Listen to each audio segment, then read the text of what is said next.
Hi, guys, and welcome back to another episode of Ultra Chill. This week we have on the CEO of CLD, one of Ultra's partners.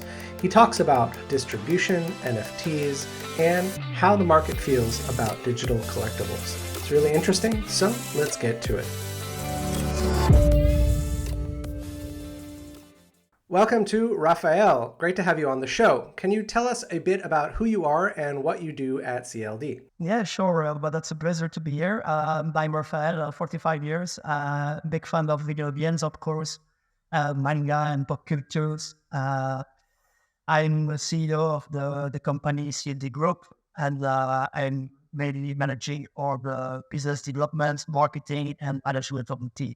CLD has its fingers in a lot of pies, so let's talk about that first. What are the different branches of CLD and how do they work together? That's a good question because, yeah, it looks like we do a lot of different things, but in fact, everything is really linked about delivering the best to our partners. So when I mean partners, I mean brands and retailers and product for sure. So in the company, we have three pilots. It's firstly the distribution, where we work with all the big names like Carrefour, System U, Shelf, like MediaMarkt, and all the all-nighters like Amazon, Board.com, and more.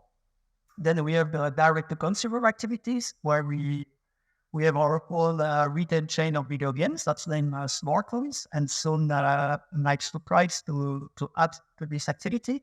And we have also the pure digital gaming distribution website at diagame.com. So that's really the direct to consumer. And the third pillar is the content management and the brand distribution through marketplaces. That was the last pillar that we had to the business, because now we have more and more demands about how to amplify a brand through marketplaces. So maybe we talk a little bit about digital collectibles because that's something that, us at Ultra are very interested in. Do you think that the market has cooled on digital collectibles? Well, that's a good question. In fact, I think it was the first wave of this digital collectibles was, let's say, first Friday, a big bubble, big hype, and everybody wants to jump in, but the market and the offer was not really ready and mature. So I think that the next wave will be really exciting to see how the big names will leverage this opportunity of NFTs and digital collectibles. But they just have to revisit the way of connecting with the collectors and the consumer in general. That's I think what was happened. I've been wondering a lot lately whether the cool down, both in like the crypto market and also like in the wider collector market. And I'm wondering whether you think that the digital collectors market is tied to the wider effects of the market itself.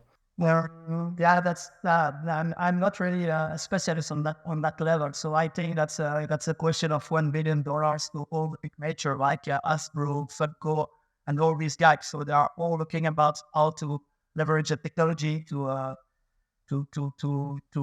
increase the offer and the level of the offer of their collectibles in general. So I don't think it's only crypto or blockchain. It's just like how to use this technology to give something extra to the consumer of collectibles. So yeah, I really expect something big with that. That's I just next to me my Sonic 20 years anniversary figurines, and I'm see up for my good services, let's say. And okay, if I could receive also like an NFT to remember what's the character and the storytelling around this figurine, and also the authentication, I think that's where the NFT system and the digital collectible can make a big step. I can then show to all my friends on my mobile or whatever, my collection, etc.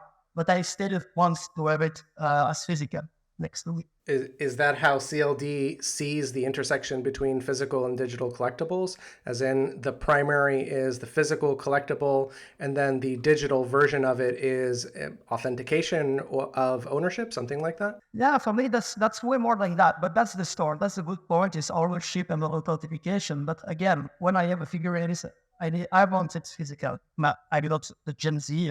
Fortunately, I'm already 45, so we are really physical product.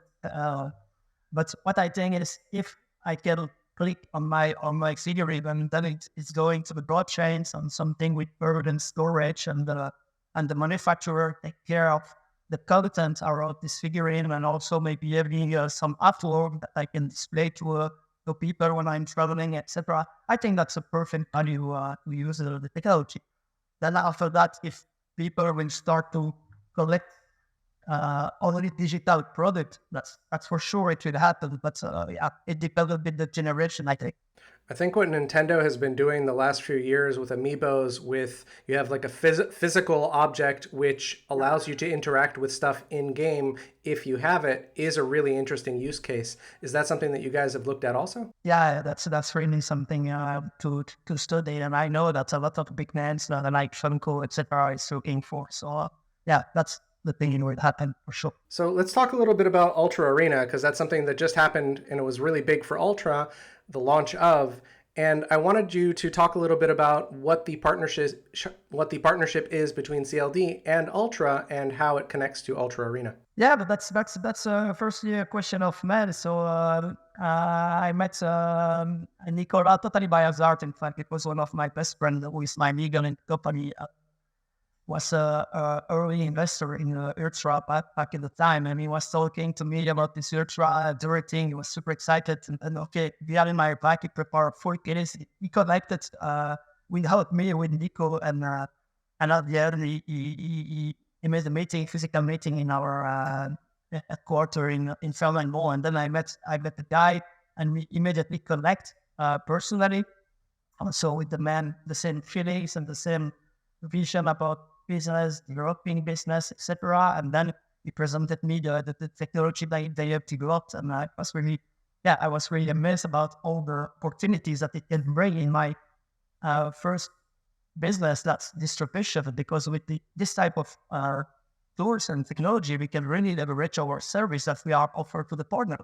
When I did partners brand, and the brand can be again a product or a retailer or a retailer, but it's really let's say limitless what we can offer to them, and that's really what we are and we want to leverage. And then after all this discussion about Ultra game at this stage, I said, yeah, we are fully in the gaming industry. I'm of course seeing the gaming industry digitalizing everything more and more. So I have to secure my income and my business for the future. So we have to embrace the digital, and we have to leverage this digital business. And then we have discussed about this esport booming and all the possibilities that the Ultra ecosystem can bring to the esport. And then we have started already more than 2 years ago to brainstorm about all the features about esports, and for their side, really technically, and from my side, how we can use esport to the tech to leverage partners. That's how I see it. And now we are talking already with big names to see how we can use the esport to attract the community, to create a community for them, to also connect with the younger audience. That's a big challenge for this brand to connect with the Gen Z and the younger audience, because then they have a long journey of let's say a long journey inside the brand. Let's say like this. That's the door with Ultra Arena and connecting Ultra Arena to the different part of CLD distribution in general. Can we talk a little bit about what distribution actually means? Because I think that's something that's fairly obvious to you. I've been embedded in Ultra for a while, but perhaps for our audience, they don't really understand what's involved with distribution and how using blockchain technology, Ultra's technology, could benefit them and you. Yeah, so for me, that's simple. So we do distribution for all the first party, third party. When I name first party, we do Nintendo, PlayStation, and Microsoft. And then third party, we do Ubisoft and Electronic Arts. All of that. In terms of distribution, we collect all these brands to all the retailers. That's the distribution. So we move a box from point A to point B. But the thing is, what I'm trying to always do in my career is how I can bring value, how I can bring extra services than only selling a product from a point A to a point B. So the thing is, we try to use this technology to create a community for the partners who want to move forward with it. So let's say, I don't know, I will name them, but there's no that's not by now. I will name Carrefour, for example. You have Carrefour International, and they do, of course, Carrefour International is making distribution for PlayStation and for all the big name of PC gaming device like Razers, P Series, whatever. So with this technology, they could really attract an audience to go to their shops, to scan an NFT, to have access to a special esport tournaments of whatever, with cash prize, with product prize, because an NFT can be a bit of everything. In fact, they can earn Samsung TV, whatever. So for me, that's where I can see the opportunity for CLD to leverage a service. And on the other side, for virtual in general, it brings a lot of attraction, a lot of audience on the platform. They can have like a own Julie and connecting on maybe you try videos, after that you try whatever. So, and also playing sport tournaments.